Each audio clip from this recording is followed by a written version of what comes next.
Hello friends, मैं CA मोहित Punnett आप सबका स्वागत करता हूं आपके अपने चैनल टेक्स गपशप में।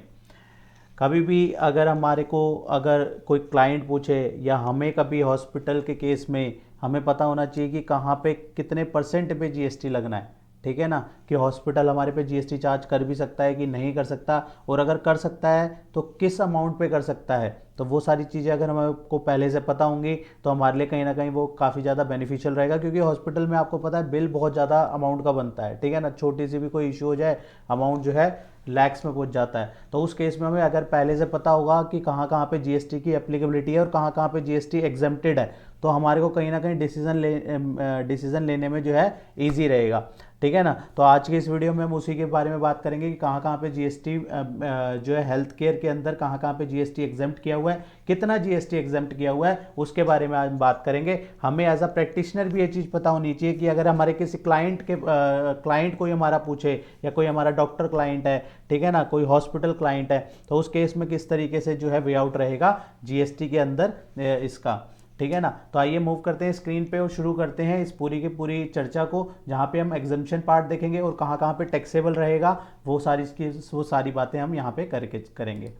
तो इसके लिए जो है हम मूव करते हैं स्क्रीन पे। आज हम चर्चा करने जा रहे हैं किसकी, हेल्थ केयर सर्विसेज के अंदर, हेल्थ केयर सर्विसेज। ठीक है ना, हेल्थ केयर सर्विसेज। अभी इसको समझने के लिए हम एक हॉस्पिटल को जो है हम ध्यान में रखेंगे। ठीक है ना, हॉस्पिटल में अब एक पर्सन है, वो जो है बीमार है, तो उसको जाना है हॉस्पिटल। ठीक है ना, अब वो हॉस्पिटल हो सकता है वो किसी चीज़ के डायग्नोस के लिए जा रहा हो कि क्या प्रॉब्लम है, वो डायग्नोस के लिए, या हो सकता है उसको प्रॉब्लम पता हो उसका ट्रीटमेंट के लिए जा रहा हो, या फिर वो किसी केयर के लिए जा रहा हो। ठीक है ना, अब ये गया है हॉस्पिटल, तो अब हमें देखना है कि कहाँ कहाँ पे जो है टैक्सेबिलिटी आएगी। ठीक है ना, अब एक माइंड में हमने रफली इमेज जो है बना ली है कि किस किस तरीके से हम इसका ट्रीटमेंट देखेंगे।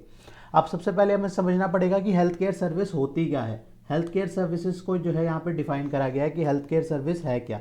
तो हेल्थ केयर सर्विसेज बताया इन्होंने, any services by way of diagnose, treatment या फिर केयर। तीनों मैंने बात करी कि डायग्नोस कराने, हमारे को लग रहा है कि कोई इशू है, हम उसको डायग्नोसिस कराने जा रहे हैं, तो वो भी हेल्थ केयर सर्विस में आएगा।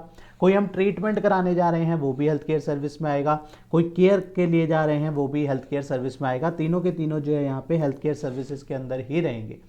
अब लेकिन सिर्फ ये कंडीशन नहीं है, कंडीशन और भी है। जब सारी कंडीशन सेटिस्फाइड होंगी तब जाके क्या माना जाएगा, उस सर्विस को माना जाएगा हेल्थ केयर सर्विसेज। ठीक है ना, तो अब और क्या कंडीशन है, ये तीन सर्विसेज जो हमने बात करी, डायग्नोस, ट्रीटमेंट और केयर, ये अगर हो रहा है किसी इलनेस की वजह से, किसी इलनेस की वजह से कोई दिक्कत आ रही है, कोई प्रॉब्लम लग रही है, उसकी वजह से हम ये डायग्नोस कराने जा रहे हैं, हम ट्रीटमेंट कराने जा रहे हैं, हम केयर कराने जा रहे हैं, तो जाके जो है वो हेल्थ केयर में आएगा। और उसके साथ या फिर हमारे को एबनॉर्मलिटी क्या कहेंगे, इसको मैंने ना इजी करने के लिए जहाँ जहाँ पे जो वर्ड जो है कई बार मुश्किल लग सकते हैं, उसको मैंने साथ साथ जो है ब्रैकेट में जो है उसका इजी फॉर्म में लिख दिया है, ताकि समझने में इजी होना चाहिए। हमने इस पे एफर्ट काफ़ी लगाए हैं इसको सिंप्लीफाई करने में, लेकिन पर्पज़ ये है कि सबको समझ में आना चाहिए कि बेसिकली इसमें है क्या क्या। ठीक है, तो एबनॉर्मलिटी क्या है, शरीर का कोई अंग असामान्य है। ठीक है, कोई प्रॉब्लम आ गई, कोई मतलब इस तरीके से असामान्य अंग है, किसी का हाथ नहीं है, पाँव नहीं है, ठीक है ना, तो इस तरीके से प्रॉब्लम है, एबनॉर्मलिटी है। प्रेगनेंसी है, इंजरी के केस में जा सकते हैं, कोई चोट लग जाए, कोई एक्सीडेंट हो जाए। डिफॉर्मिटी क्या होता है, जैसे पहले से ही बर्थ से ही किसी का डिफेक्ट आ गया, या फिर किसी इंजरी या इलनेस की वजह से कोई डिफेक्ट आ गया, तो इस केस में क्या है, उसको डिफॉर्मिटी कहेंगे। तो इनमें इन पांचों में से कुछ भी है, इसके लिए हम जा रहे हैं क्या कराने, हम ट्रीटमेंट कराने जा रहे हैं, डायग्नोस कराने जा रहे हैं, केयर कराने जा रहे हैं, और किससे कराने जा रहे हैं ये भी मैटर करेगा।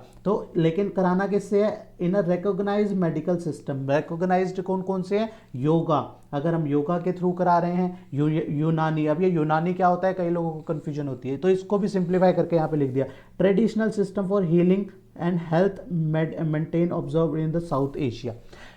पूरा पहले पुराने उसमें जो है साउथ एशिया में बेसिकली जो है इस तरीके का ट्रीटमेंट होता था, जिसको हम यूनानी जो है ट्रीटमेंट कहा करते थे। इस तरीके से जो है इसको भी यहाँ पे कवर किया गया है। होम्योपैथी हम सबको पता ही है, आयुर्वेद का तो पता ही होता है हमें। ठीक है, सिद्धा क्या होता है, ये पुराना जो वैदिक जो तरीका होता है जड़ी बूटी वगैरह देते हैं, तो उस तरीके से अगर हम कर रहे हैं, नेचुरोपैथी, एलोपैथी मेडिसिन वगैरह हमारे को पता ही है।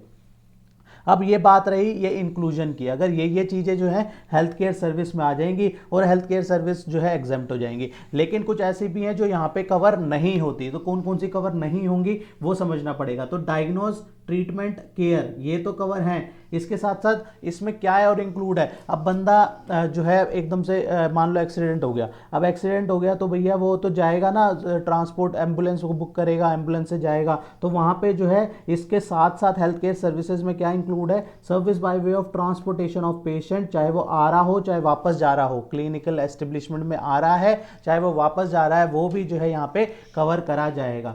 अब ये जो 5 इलनेस थी, क्या क्या बीमारियां थी, 5 जो है इलनेस थी, एबनॉर्मलिटी, प्रेगनेंसी, इंजरी, डिफॉर्मिलिटी, इनके लिए जा रहा था। लेकिन इसमें क्या इंक्लूड नहीं होगा, इसमें क्या इंक्लूड नहीं होगा, हेयर ट्रांसप्लांट, कॉस्मेटिक सर्जरी। अब कोई कहे कि भैया मुझे माइकल जैक्सन बनना है, ठीक है, अब अगर कोई बंदा काला है तो उसको मानना पड़ेगा हम काले हैं तो क्या हुआ, दिल वाले हैं। तो उस केस में ये नहीं है कि भैया कुछ कोई दिक्कत नहीं है, मैं प्लास्टिक सर्जरी कराने जा रहा हूँ, वो हेल्थ केयर सर्विस में वहाँ पे नहीं इंक्लूड होगा, वो हेल्थ केयर सर्विस के अंदर इंक्लूड नहीं होगा, ये बात ध्यान में रखना है। लेकिन अगर ये जो प्रॉब्लम, ये कॉस्मेटिक सर्जरी, हेयर ट्रांसप्लांट अगर कराना पड़ रहा है, किस वजह से, कोई इंजरी हो गई थी, कोई एबनॉर्मलिटी हो गई थी, कोई ट्रॉमा हो गया था, उसकी वजह से जो है प्रॉब्लम आ गई और उसकी वजह से हमें रीस्टोर या रीस्ट्रक्चर कराना पड़ रहा है।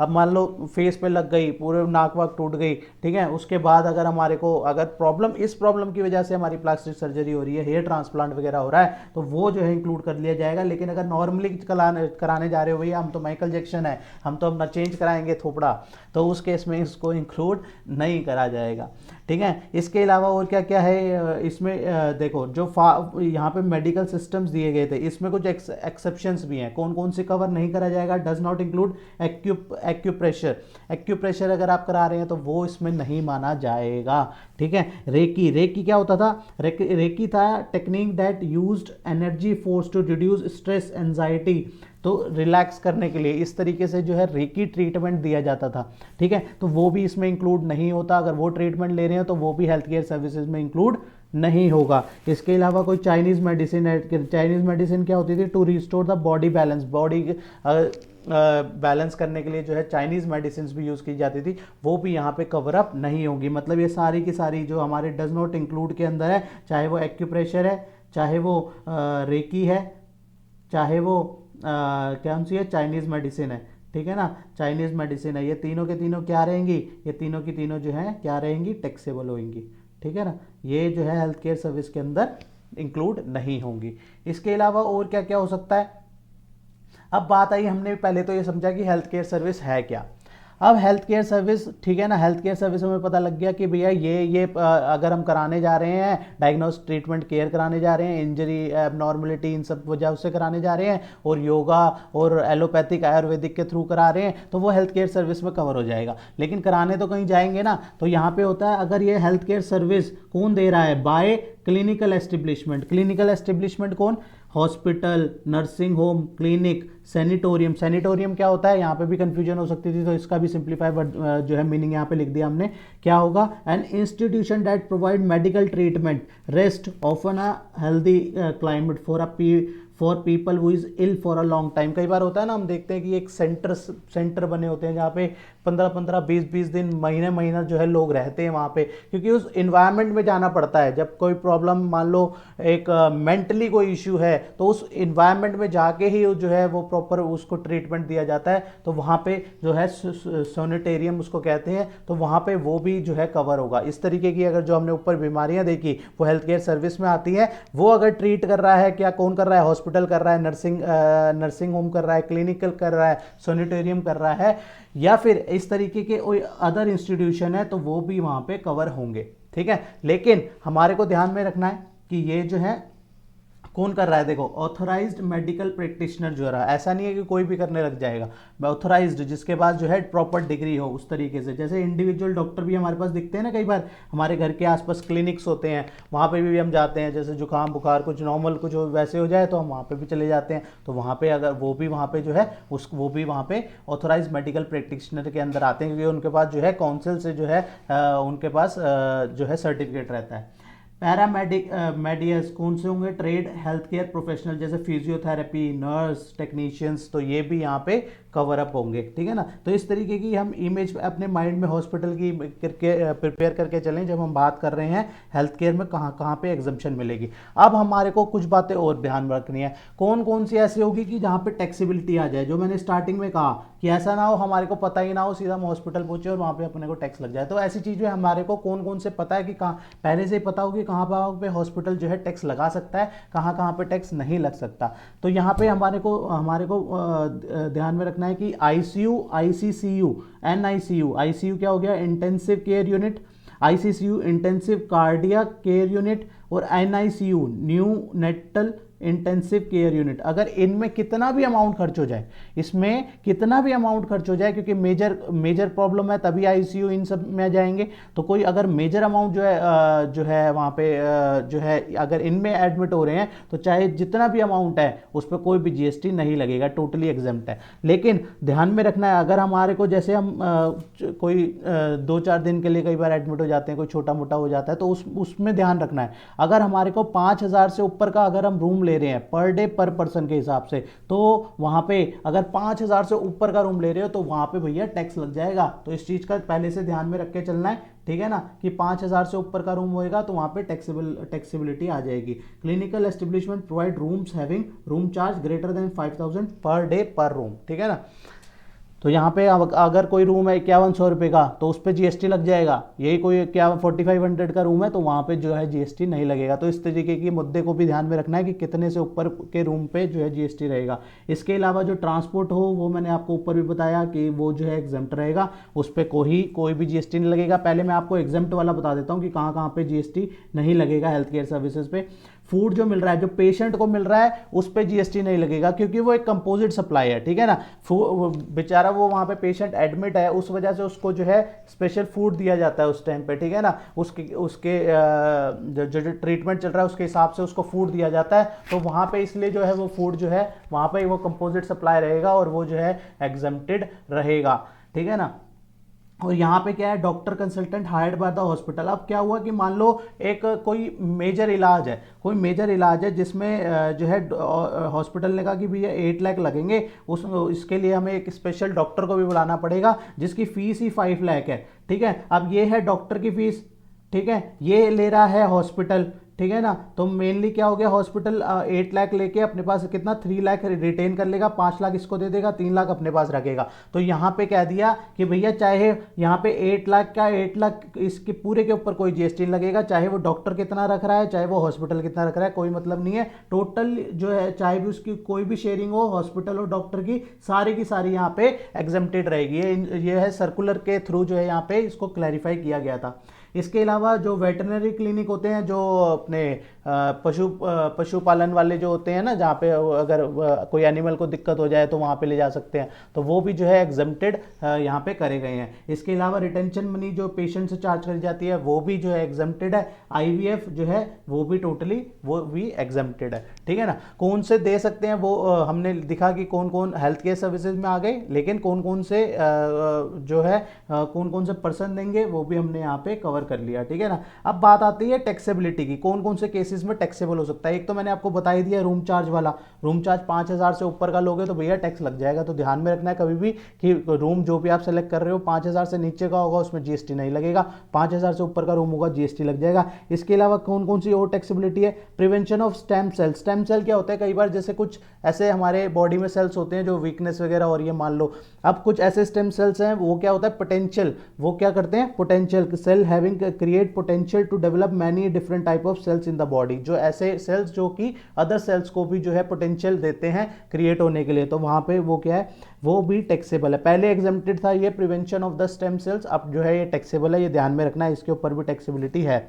इसके अलावा food to the outpatient, इसमें ध्यान में रखना है पेशेंट के लिए जो है, पेशेंट वाला जो फूड है वो एग्जेम्प्टेड है, फिर उसको देना जरूरी है, वो तो कंपोजिट सप्लाई में आ गया। अब पेशेंट के साथ जो टेक केयर वाला आ रहा है, ठीक है ना, उसका अगर वो बाहर से मान लो गया कैंटीन से, उसने कुछ मंगा लिया, फोन घुमाया, कैंटीन से सामान आ गया, ठीक है, वो टैक्सेबल होगा, क्योंकि वो जो है कंपोजिट सप्लाई के अंदर नहीं है। पेशेंट का खाना जो है वो कंपोजिट सप्लाई के अंदर है, लेकिन उसका जो अटेंडेंट है उसका खाना जो है कंपोजिट सप्लाई में नहीं है, इसलिए वो टैक्सेबल रहेगा। इसके अलावा क्या है, clinic establishment giving shop giving to the pharmacy. अब हॉस्पिटल था, बहुत बड़ा हॉस्पिटल था, ठीक है ना, उसके बाद बाहर ऐसी जगह थी, उसने क्या करा, बाहर जो है फार्मा वालों को किराए पे दे दी, अब इस हॉस्पिटल को रेंट आ रहा है, तो ये रेंट भी जो है टैक्सेबल होगा, ये रेंट भी जो है टैक्सेबल रहेगा। इसका जो ऑडिटोरियम है उसने वो दे दिया, इसने हॉस्पिटल ने जो है अपना बाहर जगह दे दी, भैया आप अपनी एडवर्टीजमेंट लगानी है, ठीक है, हमारे जो हॉस्पिटल के प्रीमिसेस है वहाँ पे थोड़ी थोड़ी जगह है, वहाँ पे अपनी आप एडवर्टीजमेंट कर लेना, तो वो भी टैक्सेबल होगा, ठीक है ना।